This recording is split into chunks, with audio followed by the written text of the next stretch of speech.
金陵看着他的眼睛，继续说道：所以舅舅才跑出去，把他们引开了。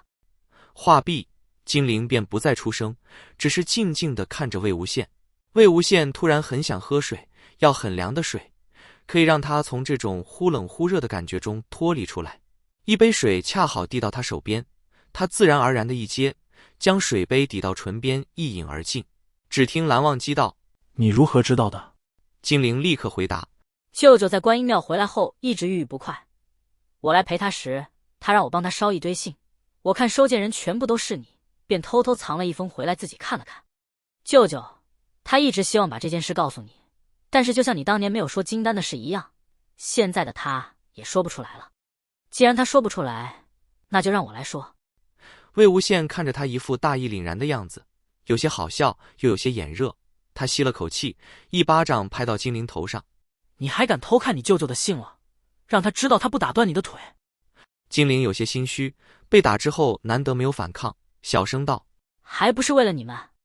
魏无羡哈哈笑出声，说道：好啊好，我明天就去找江城，行了吧？金陵高兴起来，得意地应了一声，向二人行礼后便离开了。离开时脚步轻快的，仿佛要飞上天。魏无羡看着他关上门，轻声对蓝忘机道：金陵真的是个好孩子。蓝忘机道：你也好。魏无羡嘻嘻笑道：我哪儿好呀？蓝忘机看他一眼，低下头道：多好。魏无羡喜欢死他这个害羞的样子了，想起了刚刚中断的事情，扑到坐在椅子上的蓝忘机腿上，嘻嘻笑道：那么现在我们……话还未说完，蓝忘机已经把他提了起来，扔到了床上。魏无羡低头看着蓝忘机，有些着急地扯开他的衣领，心中一阵柔软，微微支起上身。别急，应该不会再有人打扰了。欢迎加入本频道会员，听完整版故事。谁知正当二人刚刚结合之时，咚咚咚咚4声急促的敲门声突然响起，两人都还没享受到一点快感，这敲门声响得突然，因此双双从情欲中被惊醒，额头上都渗出了细密的汗珠。魏无羡磨着牙问道：谁这么没有眼色，现在过来扰韩光俊清修？门外之人理直气壮地大喊：我江城。魏无羡一惊，抬头看了一眼蓝忘机。魏无羡看他隐忍的模样，知他辛苦，十分心疼。可是江城在门外也不能不管，只得无奈地安抚道：好哥哥，江城在门外呢。蓝忘机却依然一动不动，趴在魏无羡身上，把脸埋在他的颈窝里。从他不规律的呼吸中可以感觉出来，此时的蓝忘机正在努力克制着快要爆发的喘息。这个时候，江城又继续在门外喊道：魏无羡，还不开门？再不开我踹门了！魏无羡烦躁无比，冲门口吼回去：能不能等一会？我穿衣服，不要时间的。吼完又低头摸摸蓝忘机的头发，小声道：二哥哥，先出来好不好？蓝忘机抬起头来，看着魏无羡的脸，摇了摇头，倔强地说了一句：不要。他的脸上摆了一种魏无羡从未见过的表情，这种表情在他看来就代表2个字：委屈。魏无羡还从未见过委屈的蓝忘机，立刻被戳得心中一软。蓝湛你！江城修为也不浅，心中骂了自己没事来找他们真是有病100遍，又骂了望羡二人不要脸1000遍，好一番咬牙切齿。深吸了10口气，江城憋了半天，终于大喊道：有一封从姑苏兰氏送过来的信，老子好心好意怕耽误事，立刻送过来了，你们爱看不看？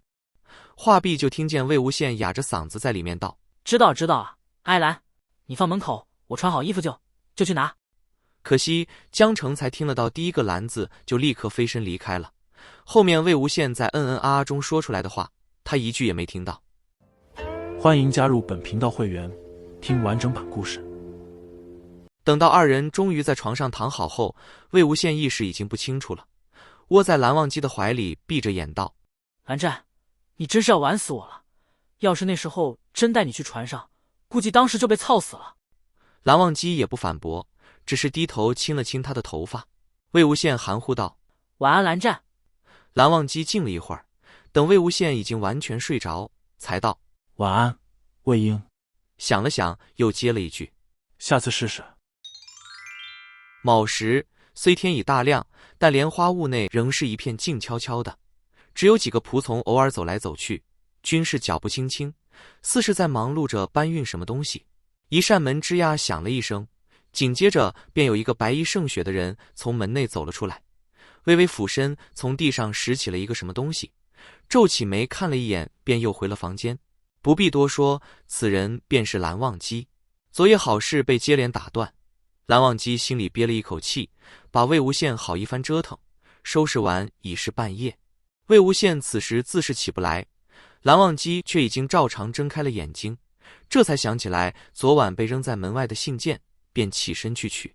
回到屋内，轻声掩上门。蓝忘机先将信件搁在桌上，又坐到床边，把手放到魏无羡的头发上，温柔地撩起他脸颊旁的一缕长发，仔仔细细看了一会儿他的脸。魏无羡睡得正熟，忽然感觉有人在拨弄他的头发，扰他清梦，不耐地哼了哼，一手又向床外侧搭了过去，小臂刚好放在蓝忘机的腿上，撅起嘴咕哝了一句：“别闹。”说着动了动头，蹭了蹭被子，又睡了过去。蓝忘机看了一眼他光裸肩上的红痕，知道自己昨晚有些过分了，轻叹一声，将自他肩头滑落的被子拉上，严严实实地给他盖好，又摸了一下他的头发，这才起身走到桌旁，展开信纸，蓝曦臣的字迹映入眼帘。蓝忘机凝神看完了全信，好看的眉就皱了起来。他端坐在椅子上思考了一会，然后又一次打开了门走了出去。魏无羡刚感觉没有人摸自己的头发，终于可以继续安心睡，结果还没一会儿，就又有人把他抱了起来。干嘛呀？魏无羡的下半身还在床上，上半身被抱在蓝忘机的怀里。蓝忘机的怀抱明显更软更温暖，魏无羡特别喜欢，高兴地在他怀中蹭了蹭，把自己的长发蹭得更乱了。